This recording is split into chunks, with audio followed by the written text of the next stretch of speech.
In this session, children, we learn about the arithmetic mean or Samantar Madh. So suppose two numbers are given A and B. Then we can say A, small a, capital N, B, they are in AP. अगर दो नंबरों के बीच में एक तीसरा number इस तरह से हम इंसर्ट कर दें कि तीनों नंबर AP में हो, then such a number A is called the arithmetic mean of this AP और समांतर माध्य. ठीक है, तो इस कंडीशन में अगर ये तीनों नंबर AP में है, इसका क्या मतलब हो गया, A minus A is equals to B minus A. और इसको हम लोग सॉल्व कर सकते हैं. इस माइनस A को हम इधर ले आएं तो ये प्लस A बन जाएगा, और इस माइनस A को उधर ले जाएं तो plus B. So we can say ये 2A हो गया, ये A plus B. So A is equals to A plus B upon 2. इसे आप लोग छोटे क्लासेस में एवरेज या औसत के नाम से भी पढ़ चुके होंगे कि दो नंबर्स का जो अरिथमेटिक मीन होता है वो उन दोनों को ऐड करके फिर उसको 2 से डिवाइड कर देते हैं. जैसे मान लीजिए मैंने दो नंबर्स लिए हैं 4 और 16. तो 4 और 16 का अरिथमेटिक मीन क्या होगा, अरिथमेटिक मीन को हम लोग AM शॉर्ट में लिखेंगे, समांतर माध्य. तो 4 और 16 ये A और B उनका अरिथमेटिक 4 प्लस 16 अपॉन 2. तो हम क्या कर सकते हैं, 420 अपॉन 2 दैट इज 10. और इसको हम चेक भी कर सकते हैं कि इसका मतलब क्या हो गया कि 4, 10 और 16 ये तीनों नंबर्स किसमें हैं, AP में हैं, such that 10 minus 4 is equals to 16 minus 10, और ये की वैल्यू क्या हो जाएगी 6. कॉमन डिफरेंस दोनों के लिए सेम. तो यहाँ पे हम लोगों ने दो नंबर्स के बीच का कोई एक मीन निकाला. अब इसी तरह से कोई भी दो नंबर अगर हैं तो हम उनके बीच के बहुत सारे मीन्स निकाल सकते हैं. बीच में हम ऐसे नंबर्स इंसर्ट कर सकते हैं कि सारे के सारे नंबर AP में होंगे. For example A, capital A1, capital A2, capital A3 up to capital AN and B. तो यहाँ पे मैंने A और B के बीच में n नंबर्स इंसर्ट करें such that all numbers are in AP. ये सारे के सारे नंबर मिलकर एक AP मतलब कि अरिथमेटिक प्रोग्रेशन बना रहे हैं.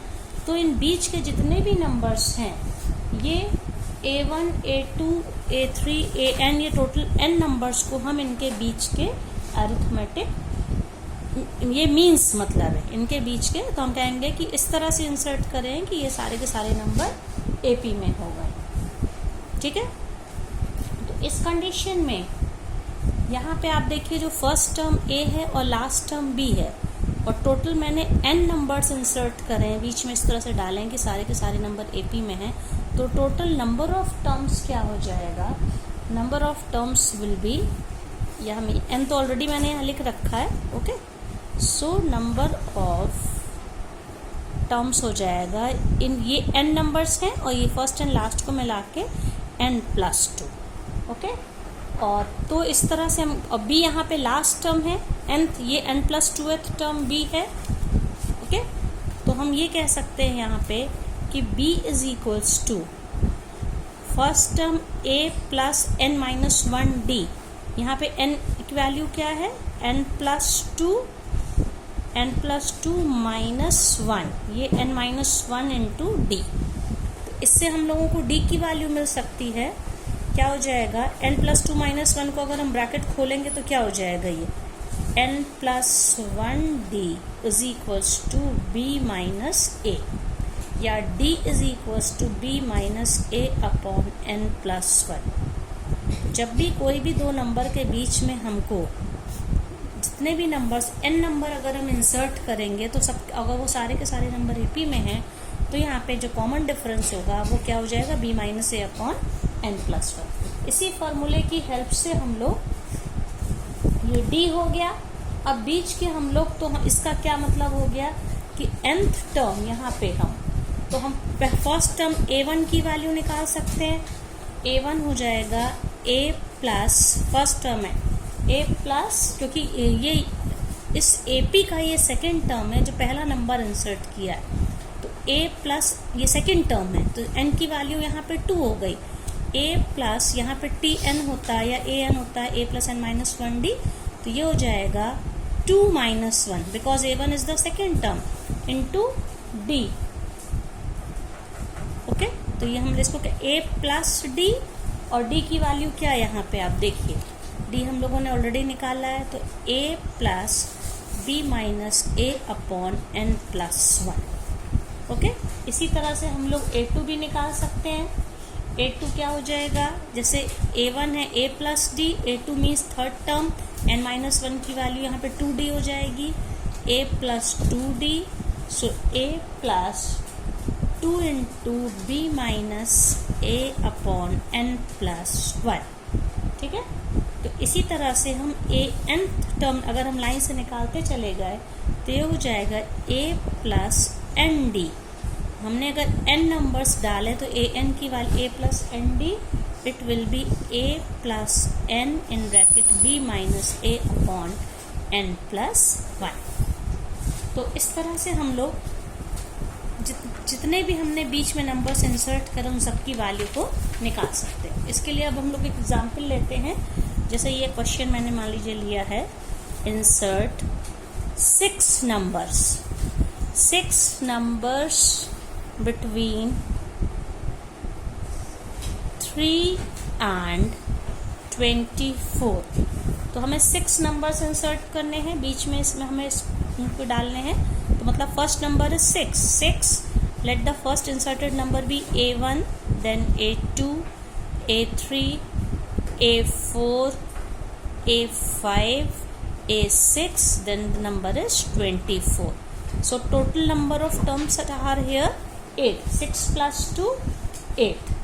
Okay, तो इस तरह से हम क्या कह सकते हैं, जो लास्ट टर्म है, टोटल नंबर ऑफ टर्म्स हमारे 8 हैं, 24 is equals to a plus n minus 1d, 6 plus n minus 1d means here total number 8 है, 8 minus 1d, so 24 is equals to 6 plus 7d, which implies 7d is equals to 24 minus 6। 24 minus 6 कितना हो गया ये,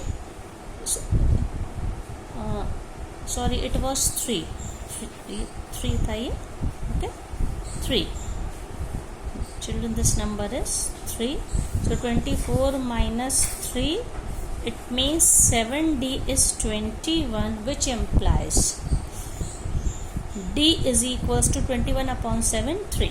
अब हम लोग को d मिल गया, तो a1 जो मैंने अभी फॉर्मूला, a1 क्या हो जाएगा, a plus a1 is the second term, a plus n minus 1d, 2 minus 1 that is 1d, a plus d, a1 हो जाएगा a प्लस d। a हमें पहले से पता है a कितना है, 3 है, और d भी 3 आया, 3 plus 3 that is 6।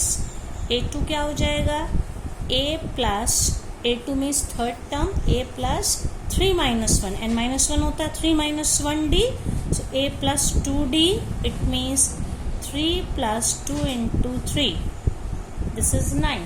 Similarly, a3 will be a plus 3d, so 3 plus 3 into 3, so it will be 12.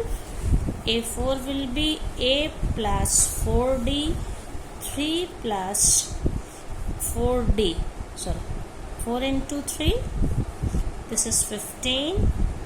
a5 is a plus 5d, so 3 plus 5 into 3, 18. Okay, so we had to insert 6 numbers between 3 and 24, then the last number is a6 is a plus 6d, so it will be 3 plus 6 into 3, that is 21. So in this way we can say we have 6 numbers we have inserted between 3 and 24.